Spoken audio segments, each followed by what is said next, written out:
নমস্কার, আমি সুধন বোস। আপনারা দেখছেন WBN ইন্ডিয়া।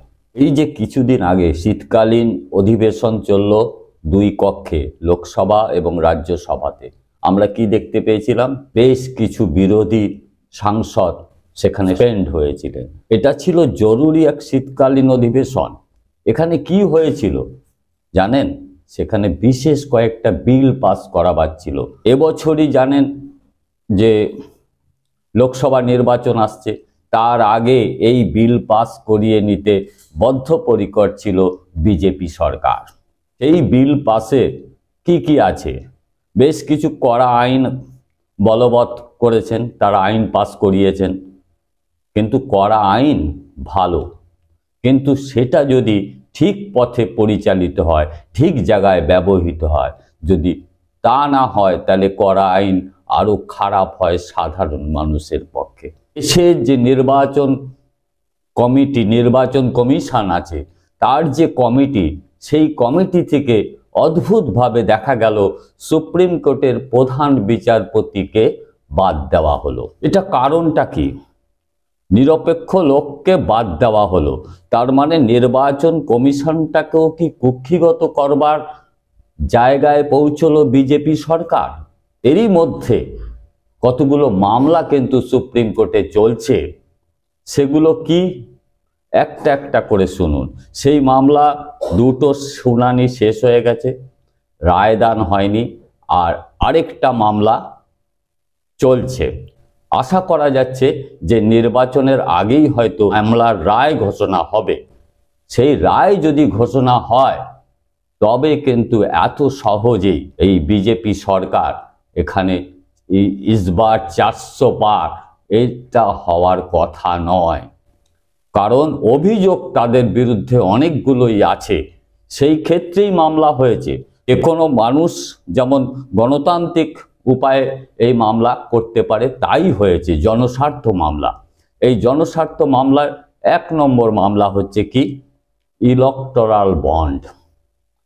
জানেন, ইলেকটোরাল বন্ডটা খুলেই বলি যে কেউ চাঁদা দিতে পারে যে কোনো দলকে, যত খুশি বেহিসেবি, তার কোনো জবাব কাউকে দিতে হবে না, না ইনকাম ট্যাক্স, না কোনো প্রশাসনকে কাউকে দিতে হবে না। এটা এক ধরনের ঘুষ বলুন, দান বলুন, যা খুশি বলতে পারেন, এর কোনো হিসেব নেই। 100, 500, 1000 কোটি, মানে অনেক দিতে পারি। এটা তো বুঝতেই পাচ্ছেন, একটা দলকে যদি আমি ইলেকটোরাল বন্ডে মানে সাহায্য, ভোটের জন্য সাহায্য করি, তার থেকে তো আমি কিছু নেব আশা করেই দেব। কারণ সাধারণত এই টাকা ব্যবহার করে কিন্তু ব্যবসায়ীরাই। এই ক্ষেত্রে এই দেশে বর্তমানে সবচেয়ে বেশি ইলেকটোরাল বন্ড কাদের কাছে? সেটা কিন্তু বর্তমানে বিজেপি সরকারের হাতে। সরকার নয়, বিজেপি দলের হাতে, যারা এখন দেশটা চালাচ্ছে। সেই ব্যাপারে মামলা হয় যে ইলেকটোরাল বন্ডের কথা কেন জনসাধারণের সম্মুখে আসবে না, কেন এটা গোপনে থাকবে, অন্য কেউ জানতে পারবে না যে এই টাকা কোত্থেকে এলো, কে দিল, কোথায় খরচা হলো, এর হিসেব দিতে কেন বাধ্য থাকবে না? কারণ জনগণ দ্বারা নির্বাচিত সরকার এইটা কি করে করতে পারে? এই মামলাটাই হয়েছে সুপ্রিম কোর্টে। এই মামলার শুনানি হয়েছে, রায়দান হয়নি। যদি রায়দানে এই রায় বিপক্ষে যায় বিজেপির, কারণ এই মুহূর্তে সবচেয়ে বড় অংশীদার ইলেকটোরাল বন্ডের যে বিজেপি, জানেন আপনারা 2000 কোটি টাকার ওপরে ইলেকটোরাল বন্ড। তারপরে মানে 80 থেকে 90% যা ইলেকটোরাল বন্ড ওঠে, মানে দলকে দেয় নানান ব্যবসায়ীরা, তার থেকে 80 থেকে 90% বিজেপির খাতে। যার জন্য দেখবেন যে খরচা কিভাবে হচ্ছে, কিভাবে তারা খরচা করছে। এবার সেই যে ব্যবসায়ীরা কত সুযোগ নিচ্ছে, এর মধ্যে অবশ্যই আদানির কথা আসবে। কারণ আদানির প্লেনে ঘুরে বেড়াচ্ছেন আমাদের প্রধানমন্ত্রী।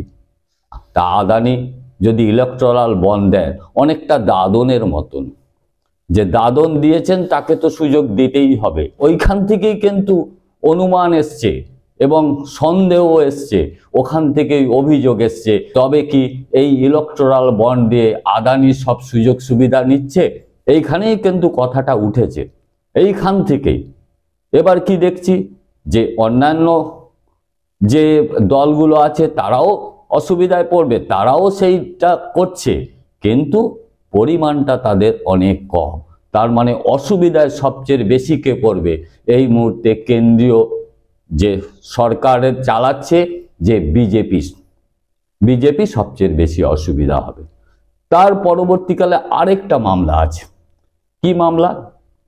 সেটা হচ্ছে ইডিকে ব্যবহার করা হচ্ছে রাজনৈতিক প্রতিহিংসা এবং দমন পীড়ন করে, যেমন করেই হোক যে ক্ষমতা ধরে রাখার, মানে অন্য লোককে ভয় দেখিয়ে, অন্য দলের লোককে ভয় দেখিয়ে নিজেদের ক্ষমতা কায়েম রাখা।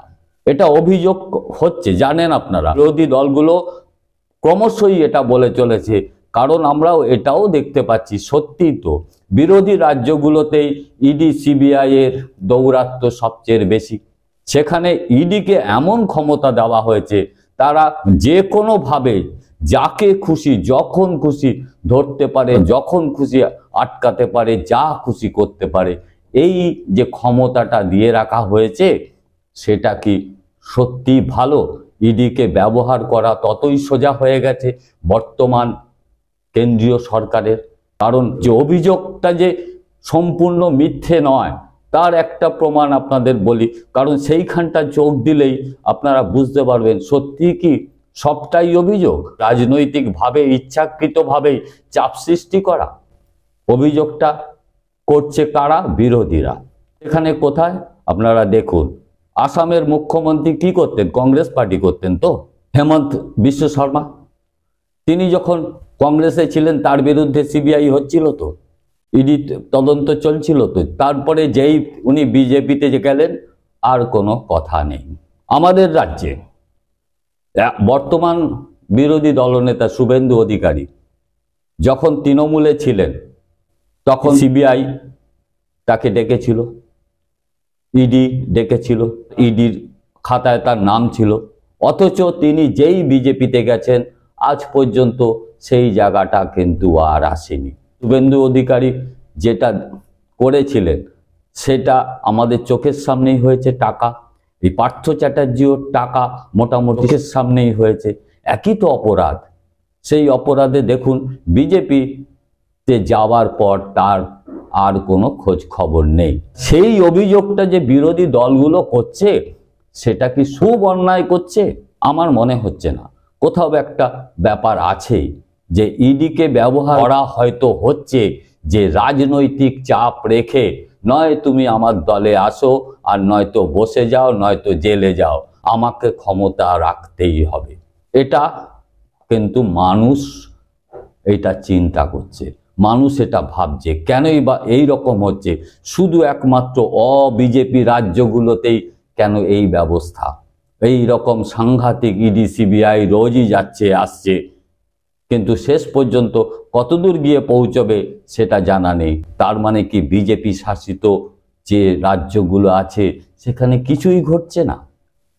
ঘটছে, হয়তো আমরা এখন জানতে পারছি না। এর পরেরটা আরো সাংঘাতিক, সেটা হচ্ছে ইভিএম। ইভিএম নিয়ে মানুষের মনে একটা সন্দেহ আছে যে ইভিএমটা সত্যি সত্যি কি মানে মানুষের ভোট প্রতিফলিত হচ্ছে? আমি যে গণতান্ত্রিক ভোট, আমি আমার ভোটটা দিচ্ছি, সেই ভোটটা প্রতিফলিত হচ্ছে? তা আপনি বলতে পারেন যে তাহলে বিধানসভায় যে ইলেকশন হয়েছিল সেখানে যদি প্রতিফলিতই না হতো, তাহলে বিরোধী রাজ্যে কি করে অন্য বিরোধী দল সেখানে শাসন করে, সেখানে ক্ষমতায় আসে? তাহলে তো সব জায়গায় বিজেপি এসে যেত। এটা আপনি তো বলতেই পারেন যে তাহলে পশ্চিমবঙ্গে তৃণমূল এলো কি করে? দুটো জিনিস হতে পারে। এক হচ্ছে, নয় তৃণমূলের সঙ্গে আমাদের কথাই আছে তৃণমূল রাজ্যে থাকবে, আর কেন্দ্রে থাকবে কিন্তু বিজেপি সরকার, আর নয়তো এই বিধানসভা ইলেকশনে এইটা ব্যবহার হচ্ছে না। দুই, এটা হতে পারে। ইভিএমে কি হচ্ছে, ইভিএমে কি হচ্ছে, অভিযোগটা এটাই যে কারচুপি হচ্ছে। কিভাবে বলছে যে একটা বোতামে ধরুন করা আছে, এখানে আমি এই পার্টিকে ভোট দিতে যাই, কিন্তু যেই ওটা টেপা হচ্ছে সেটা দেখা যাচ্ছে বিজেপি অ্যাকাউন্টে চলে যাচ্ছে। ওইটাই অভিযোগ, ইভিএম গন্ডগোলের এটাই অভিযোগ, আর কোনো অভিযোগ নয়। যে এটা মানে ঠিক ওইভাবে সেট করা আছে অভিযোগ। তাই মানুষ চাইছে যে তাহলে ইভিএম বাবা বাদ দাও, এমনি সরাসরি ভোট হলে কি হয় সেটা। আর ইভিএম যদি থাকেই তাহলে প্যাড ব্যবহার করো, ব্যালটে করুক বা প্যাড ব্যবহার করুক, সমান সংখ্যক যে ইভিএমে ভোট দেবে তারও আবার সই করা ব্যালট জমা দেবে, তবে কিন্তু পরিষ্কার হবে।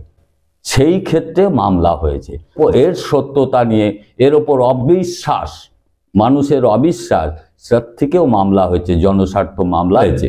তা এই সুপ্রিম কোর্টের এই মুহূর্তে যে দায়িত্ব রয়েছে যে এই ইলেকশনের আগে এই তাদের বিচার শেষ হবে।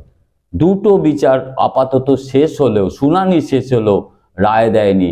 আশা করছি যে নির্বাচনের আগেই হয়তো সুপ্রিম কোর্ট এই রায়, এই ইভিএম সংক্রান্ত যে মামলা সেটাও সমাপ্তি করবে এবং তার রায় হয়তো শোনাবে। কিন্তু সেটা জানা নেই যে সত্যি সত্যি নির্বাচনের আগে এটা সত্যি প্রকাশিত হতে পারবে কিনা।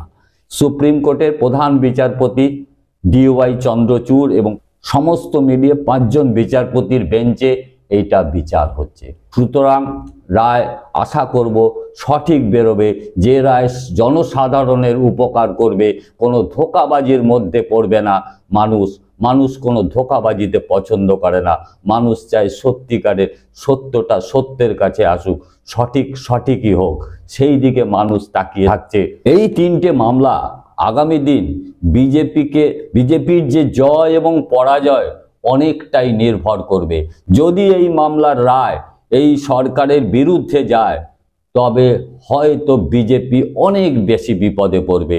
অত সহজে তার জয় কিছুতেই হতে পারে না। হামলাকারীদের বক্তব্য, অভিযোগ সেটা এটাই যে সেখানে একটা চুরির ব্যাপার করা আছে। বুঝতেই পারছেন, রিগিংও যা আর ইভিএম এর মাধ্যমে যদি এই কাণ্ড ঘটে, এই রকম মানে গন্ডগোল করা থাকে, এই ভোটের ট্রান্সফার করার ব্যাপার থাকে, একই ব্যাপার। যেটা সত্যি কিনা সেটা সুপ্রিম কোর্ট আগামী দিন অবশ্যই তাদের রায়ে জানাবে। যদি রায় বিপক্ষে যায় বিজেপির, তবে বিজেপির কিন্তু অসুবিধা হবে, অন্ততপক্ষে সারা দেশেই সেই অসুবিধা হবে। তাদের এই 24-এর লোকসভার নির্বাচন অত সুবিধের হবে বলে মনে হয় না, যদি এই রায় বিজেপির বিরুদ্ধে যায়, বর্তমান সরকারের বিরুদ্ধে যায়। এই মামলাটা রচ্ছে বর্তমান সরকার এবং বিজেপি সরকার, তাদের বিরুদ্ধে গেলে আগামী দিন তাদের এই জয় পরাজয় অনেকটাই নির্ভর করবে। সেই দিকেই আমরা নজর রাখছি। নতুন বছরে পা দিয়েছি, আশা করব সবাই ভালো থাকবেন। এ বিষয়ে আপনাদের মতামত দিতে ভুলবেন না। আপনারা আপনাদের মতামত দিন। দেখা হবে অন্য কোনো প্রতিবেদনে। নমস্কার।